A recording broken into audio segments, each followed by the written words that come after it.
Assalamu alaikum wa rahmatullah wa barakatuh. Paix sur ceux qui suivent les guidés. Paix et bénédiction sur le prophète sallallahu alayhi wa sallam, sur ses compagnons, ses amis, sa famille, ainsi que sur tous ceux qui le suivront de bonne foi jusqu'au jour du jugement. Désolé s'il y a des bruits parasites, je suis à l'extérieur, donc il y a des terrains de foot, il y a des quads, toutes sortes de choses. Enfin bref. Aujourd'hui, je voulais vous parler de quoi? Bon, je voulais vous parler de quelque chose qui m'est venu à l'esprit pendant la prière et que j'avais lu aussi, et sur lequel j'ai médité, et que je pense c'est quand même très important, même si ça paraît très simple quand on le dit, mais il faut réfléchir dessus. C'est le fait que beaucoup d'entre nous, je parle bien sûr de musulmans, euh,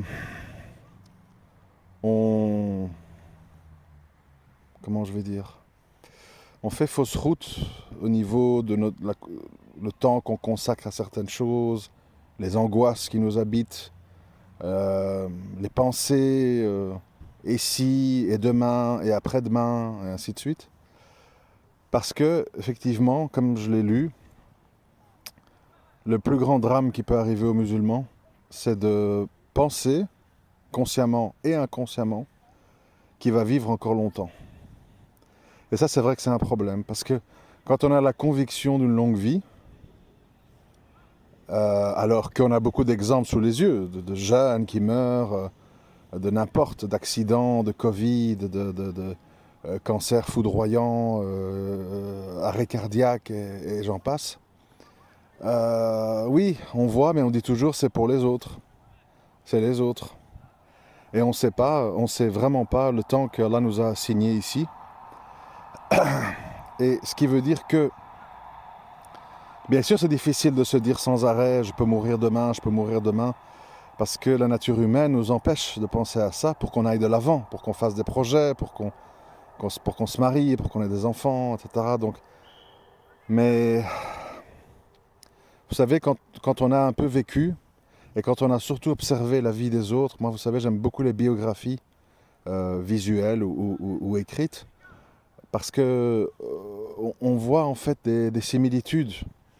Vous savez, c'est des profils qui sont très répétitifs. Quand je vois le parcours, je ne sais pas, champion automobile, Schumacher, Michael Jackson, Madonna, et j'en passe quoi. Enfin, tous ces gens en fait qui ont été très très hauts.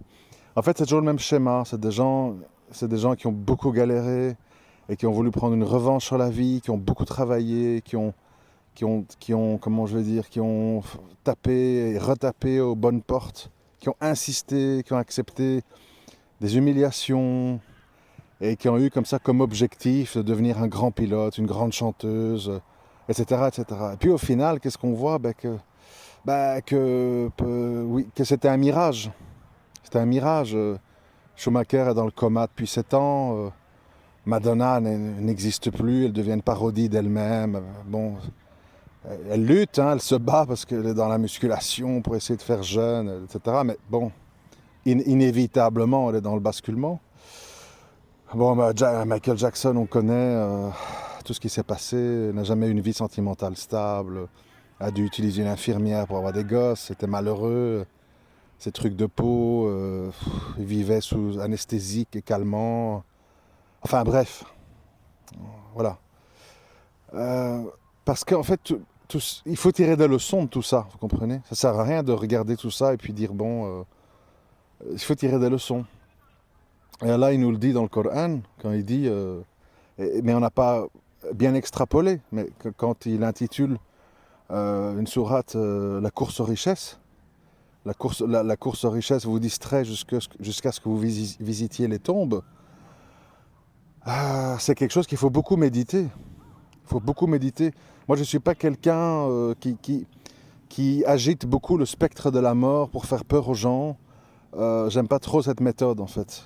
Mais, par contre, ce que je veux dire, c'est le fait qu'il faut beaucoup, beaucoup relativiser toutes nos ambitions et angoisses et trucs terrestres, en fait. Parce que c'est sûr que pour arriver à un résultat, dans le sport, dans la chanson, dans le cinéma, dans tout, il faut beaucoup de sacrifices, il faut en fait faire une religion de la chose. Faut pas mentir aux gens, vous voyez.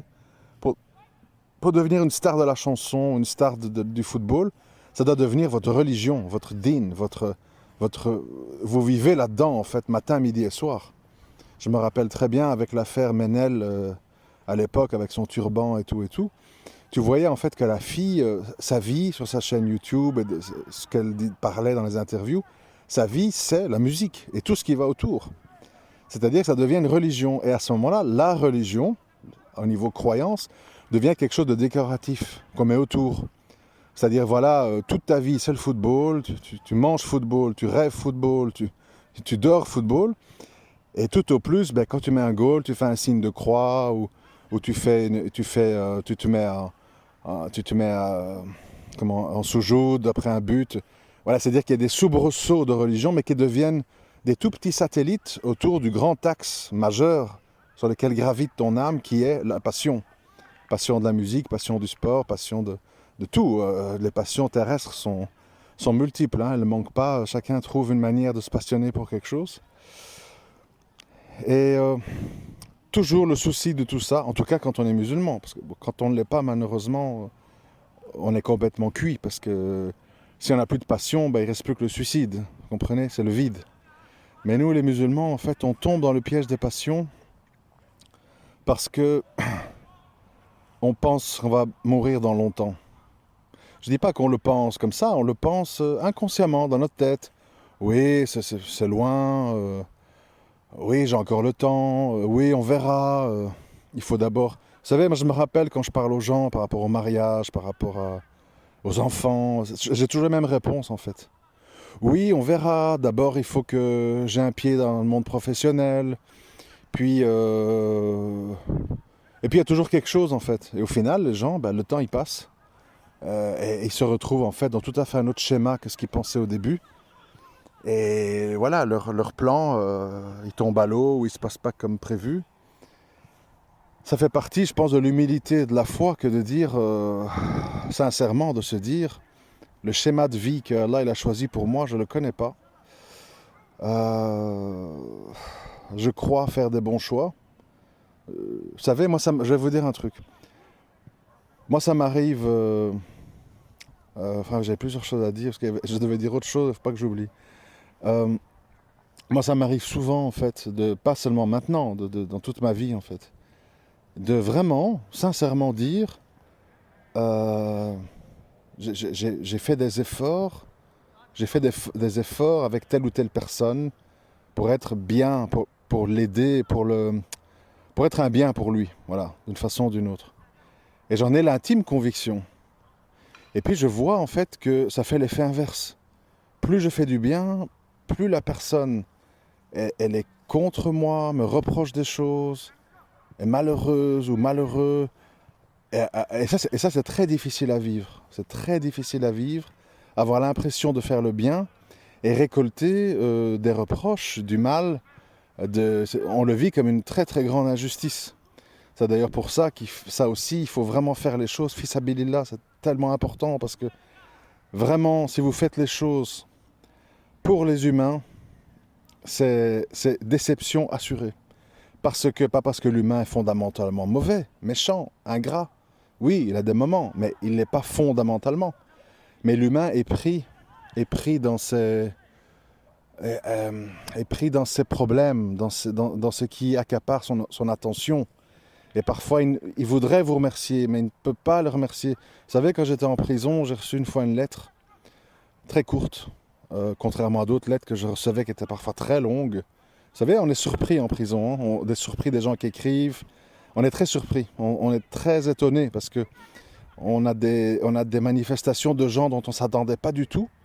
Et on a du silence de la part de gens dont on s'attendait. C'est très troublant.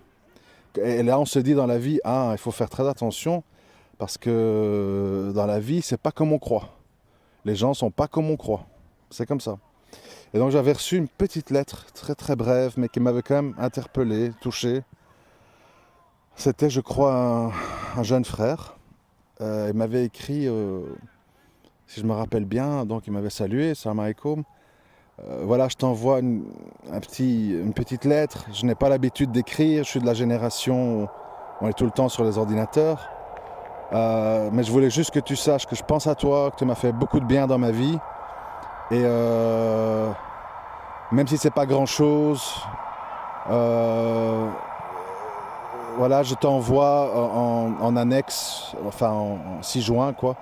Je ne sais plus, c'était une photocopie avec toute une série de rappels très bénéfiques. Et je me suis dit à ce moment-là, pour ce jeune qui ne me connaît pas, vraiment, pour qui je n'ai rien fait concrètement, autre que parler, je suis sûr que ça a dû lui demander un gros effort de faire ça. Parce qu'il faut comprendre, il doit prendre un papier, il doit écrire au bic, s'il n'a pas l'habitude, c'est pas facile. Il faut photocopier un rappel, il faut mettre dans une enveloppe, il faut mettre un timbre, il faut poster. Ça demande une démarche, quoi. Et vous le savez tous dans nos vies, réfléchissez, si demain je vous demande d'écrire à quelqu'un, vous allez voir que oui, et puis j'ai oublié, c'est pas simple, j'ai pas de timbre, ceci, la poste est fermée. Bon, pour vous dire en fait que la vie, elle est faite de petites choses. Et même si on ne fait pas les choses pour les humains, parfois les humains nous étonnent en bien ou en mal, mais on ne doit pas trop en être étonné parce que les choses changent. Vous savez, moi j'ai vu tellement de choses dans ma vie. J'ai vu des frères qui n'avaient pas spécialement bon caractère, pas très agréables à fréquenter, franchement, mais qui étaient là, en fait, quand on a besoin d'eux, ils sont là. Ils t'aident à déménager, ils t'aident à résoudre des problèmes. Voilà, c'est comme ça. Le caractère parfois est différent de la tournure d'âme, c'est pas toujours la même chose. Et il y a des gens, en fait, par exemple, quand leur couple va mal, qui avaient placé beaucoup d'espoir dans leur mariage, c'est la fin du monde, en fait, vous comprenez? C'est la fin du monde. Et il faut comprendre, on dit ouais, mais c'est pas la fin du monde, c'est des humains. Il faut comprendre. Vous savez, si vous êtes un frère, vous n'êtes pas très beau, vous n'êtes pas très grand, vous n'avez pas facile à vous marier, vous essuyez beaucoup de refus, vous n'avez pas spécialement beaucoup de moyens, et vous vous battez pour faire une formation, trouver un travail, etc.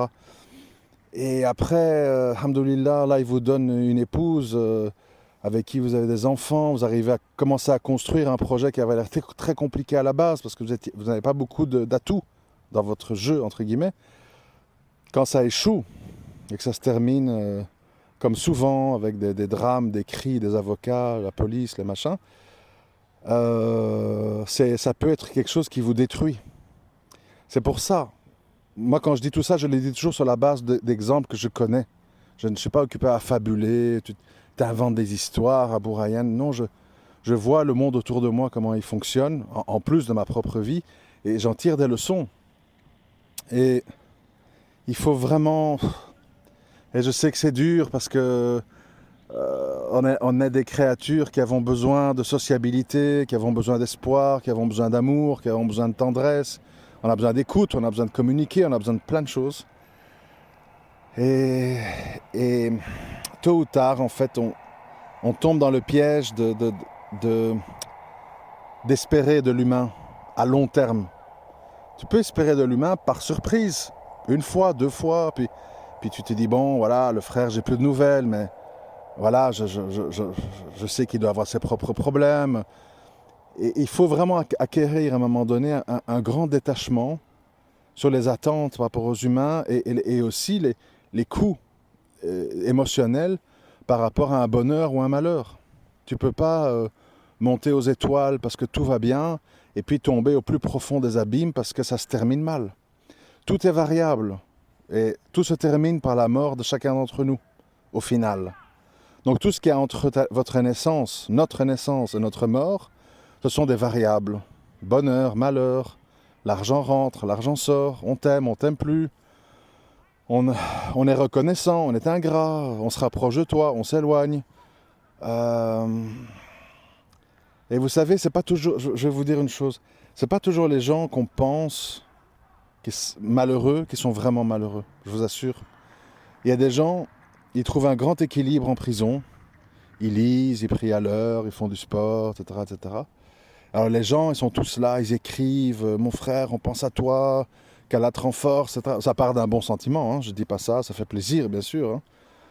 Mais vous savez, peut-être que votre voisin, dans votre tour HLM, là, et il est tout seul chez lui, et peut-être qu'il souffre plus que le prisonnier. Parce que le prisonnier, on lui donne des vêtements propres, il ne doit pas travailler, il fait ses balades, son sport, il a la télé dans sa chambre, il n'a pas de loyer à payer. Peut-être que votre voisin, qui n'est pas en prison, il est plus en souffrance. Parce qu'il voudrait se marier, il n'arrive pas. Vous savez, des prisonniers, ils ont des visites de leurs femmes tous les jours. Ils ont des visites hors surveillance toutes les semaines ou tous les mois, je ne me rappelle plus, où ils peuvent se retrouver seul à seul avec leurs femmes. Et tu as des frères, ils sont libres, mais ils n'ont pas de femmes, ils ont des soucis financiers, ils ont des soucis de logement, ils ont plein de problèmes. Donc vous savez, il faut pas diriger votre miséricorde et votre temps envers les gens dont vous pensez qu'ils sont malheureux. Les malheureux, ils sont partout. Les suicidaires, ils sont partout. Les âmes en peine, elles sont partout. Ce n'est pas une question de manque de foi. C'est une question que l'humain, il est sur la terre des épreuves. Et t'as beau avoir la foi, t'as beau pratiquer, t'as beau tout. Vous savez combien de frères j'ai vu qui avaient des très hauts niveaux de science. Ils ont tout. Enfin, j'allais dire perdu. C'est jamais perdu, mais ils sont revenus totalement en arrière parce que la vie est dure. Il y a les divorces, il y a les prisons, il y a les frères qui te tournent le dos, il y a les problèmes d'argent, il y a les difficultés à louer un appart. Et c'est dur, c'est très dur la vie. Surtout si tu as des principes et qui sont apparents et que tu t'y tiens, c'est très difficile. Je vous dis tout ça parce que je sais que c'est un peu mélangé, hein, je m'excuse. Bon, je fonctionne un peu comme ça. Parce que je voudrais vraiment en fait que d'un côté, on ait la conscience que nos vies, c'est pas dit qu'elles vont être longues, premièrement. Deuxièmement, que donner est fait sans attendre un retour. Sinon, vous êtes voué à être tout le temps déçu. Tout le temps. Et ne croyez pas que ceux qui souffrent sont ceux qui ont l'air de souffrir. Vous savez, il y a des gamins dans des camps de réfugiés en Syrie. Ils jouent, ils s'amusent, ils se poursuivent, etc. Et puis tu as des gamins qui sont là avec un père absent, une maman inapte, qui sont seuls devant une télé à bouffer des pizzas. Et ils sont peut-être plus malheureux, ils sont dans un pays où il pleut, ils ne peuvent jamais aller dehors, il y a des voitures, c'est dangereux. Je veux dire, il ne faut pas accepter les limites ou le discernement de notre cerveau. Il faut réfléchir avec son cœur. Et quand vous réfléchissez avec votre cœur, vous comprenez que les choses sont beaucoup plus complexes et larges que ce qu'on pense. Et la liberté n'est pas synonyme de bonheur et l'enfermement n'est pas synonyme de malheur. C'est plus compliqué que ça. Voilà, et maintenant je devais le faire au début, mais j'ai oublié, donc je vais le faire maintenant. Dans la vidéo, je ne sais plus laquelle. Celle, je pense, sur l'avant-dernière. Je ne sais même plus comment elle s'appelle. Je ne suis pas devant mon PC, donc je ne sais pas. Mais bon, bref. Il y a un commentaire qui m'a interpellé et que j'ai trouvé très intéressant. Certains auraient pu penser que j'allais me vexer, pas du tout. C'est quelqu'un qui s'appelle Utilisateur 1. Et il a dit, bon je résume, parce que c'était un peu long. Il a dit, j'ai l'impression que tu rabaisses les gens simples, alors que dans la simplicité, il y a beaucoup de bienfaits. D'ailleurs, je pense que les frères un peu complexes et très dans les pensées comme toi, ils doivent... c'est peut-être pour ça qu'ils ont des problèmes sentimentaux, des problèmes de mariage, des problèmes de stabilité affective, parce que pour une femme, c'est source de déséquilibre. Une femme ne fonctionne pas comme ça. Et une femme, en fait, ça la... Je ne sais plus comment il a employé les mots, mais bon, une femme, en gros, ça la désoriente d'avoir affaire à des hommes comme moi. Et que justement, dans la simplicité, parfois, il y avait l'assurance d'avoir un couple avec moins de remous, moins de problèmes, et une femme qui se sent plus stable, plus sécurisée qu'avec des hommes qui sont un peu de mon genre, qui sont un peu trop cérébraux, on va dire. Voilà. En gros, je résume, il faudrait les lire. Je pense que c'est l'avant-dernière. C'est une vidéo de couleur noire avec une citation en noir. Je pense que c'est celle avant où je dis à quoi penser avant le divorce, celle d'avant, je pense, je crois, de mémoire. Enfin bref, il dit ça, voilà, c'est ça qui est important. Alors, franchement, je pense que ce frère, il a vraiment raison. Et ça c'est l'explication à beaucoup de choses. C'est-à-dire qu'effectivement, un frère qui va au boulot, qui parle pas trop avec sa femme, qui est pas trop à la maison. Il va à la mosquée faire ses prières, il revient, il joue un petit peu avec ses enfants, il les couche, etc. Et puis voilà, on échange quelques paroles autour du repas. Et puis voilà. Euh, je pense en effet que c'est quelque chose qui est très louable, qui est très bien. Il faut en être capable, hein, c'est ça le problème. Et c'est très bien, ça évite beaucoup de soucis.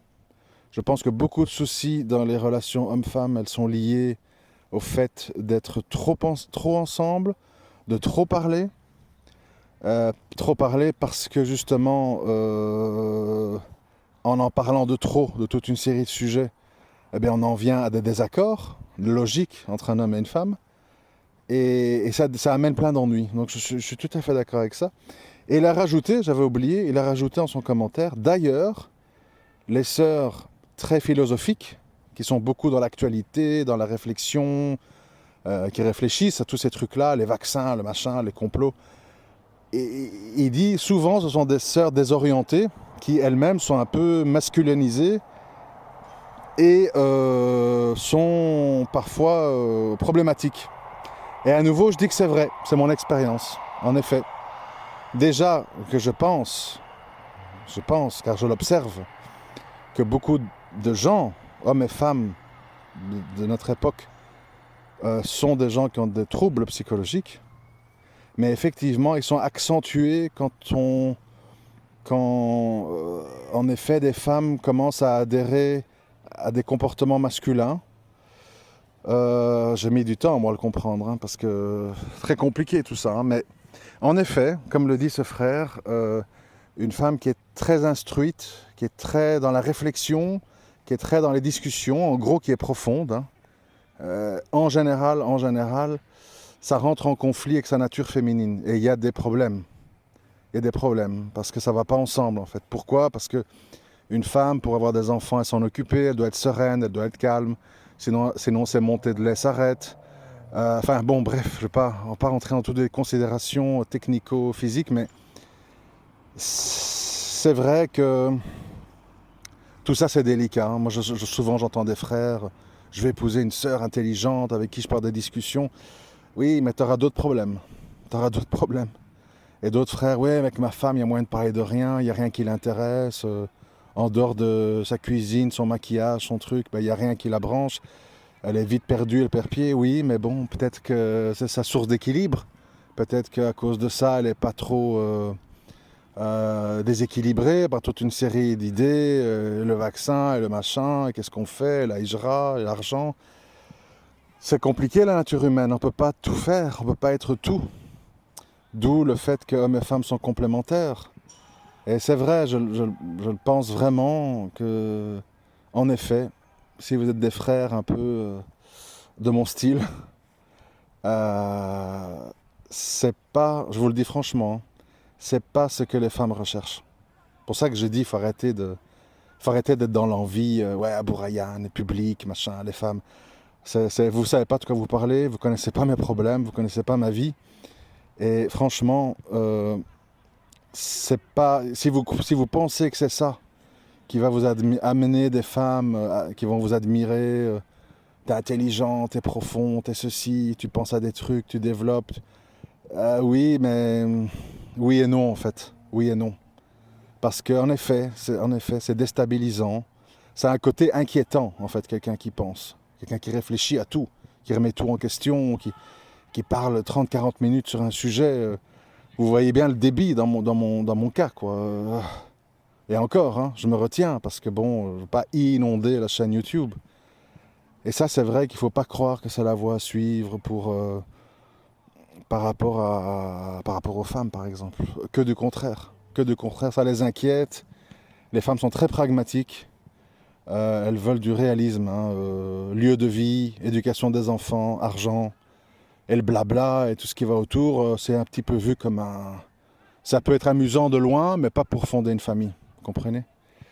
Et quand on est comme ça, il vaut mieux apprendre à se taire, ne pas trop parler, et peut-être compenser par des écrits, des audios, pour essayer de purger en fait, de purger sa nature. Mais non, bon, tout ça pour dire à ce frère, s'il m'écoute, que j'ai bien lu son commentaire, je pense qu'il est c'est juste. Personnellement, je rabaisse pas du tout les gens simples. Et je dis qu'il faut être capable. Moi, personnellement, je ne suis pas capable. Je ne suis pas capable de manger, dormir, échanger 3 mots avec ma femme, voir un match de foot. Je peux pas, en fait. J'ai besoin de plein de choses. J'ai besoin de nourrir mon esprit. J'ai besoin de réfléchir. J'ai besoin de... Ça, c'est voilà, c'est des natures. Mais je rabaisse pas. Je suis admiratif, en fait. Je dis, waouh. C'est bien les gens en fait qui arrivent comme ça pendant... Moi je suis toujours sidéré quand je vois quelqu'un qui habite au même endroit depuis 15 ans avec la même personne, qui a le même boulot, qui a la même place de parking. Je dis waouh, c'est incroyable. Moi j'ai un ami comme ça que j'ai connu en quelle année? En 2005, dans une ville où j'habitais avant. On est en 2021, donc 15 ans plus tard si je calcule bien. Environ, hein, 15-16 ans plus tard. Cet homme, ce frère, moi je suis passé par plein de trucs depuis 2005, plein de choses, plein de rencontres, plein de voyages, plein d'épreuves, enfin, etc.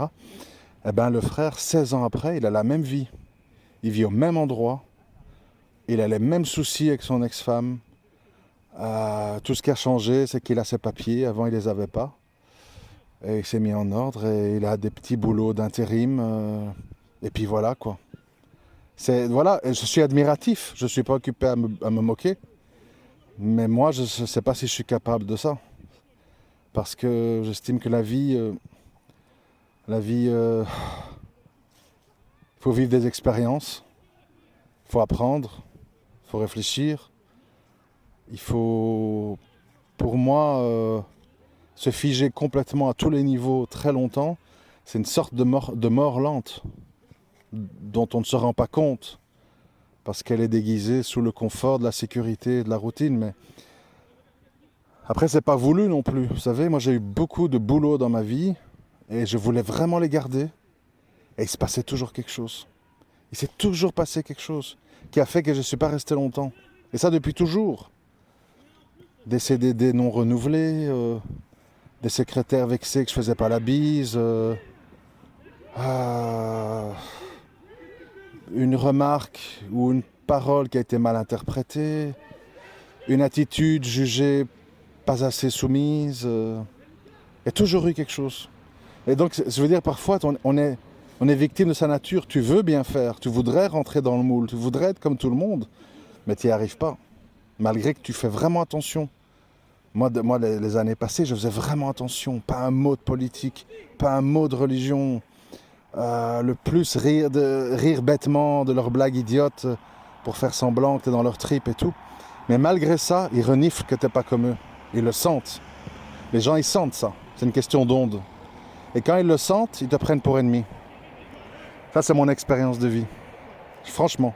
Même si tu fais tout pour masquer, si tu fais tout pour cacher, ils reniflent. Et quand ils reniflent, c'est comme des animaux, hein. Ils se reniflent, ils savent qui est chat, qui est chien, qui a 2 ans, qui est un bébé. Ils savent. Les gens se reniflent, ils savent. Enfin voilà. Bon, voilà, c'était un petit rappel général. Bon, peut-être pas toujours intéressant, mais bon, parfois, tous les audios peuvent pas être extraordinaires, hein. Parfois, il faut partager des choses simples, des tranches de vie, des observations. Ça ne doit pas toujours être des choses très profondes et très académiques. Ça pourra toujours servir à quelqu'un qui va se retrouver dans les choses que je cite. À très bientôt, Inch'Allah. Assalamu alaikum wa rahmatullahi wa barakatuh.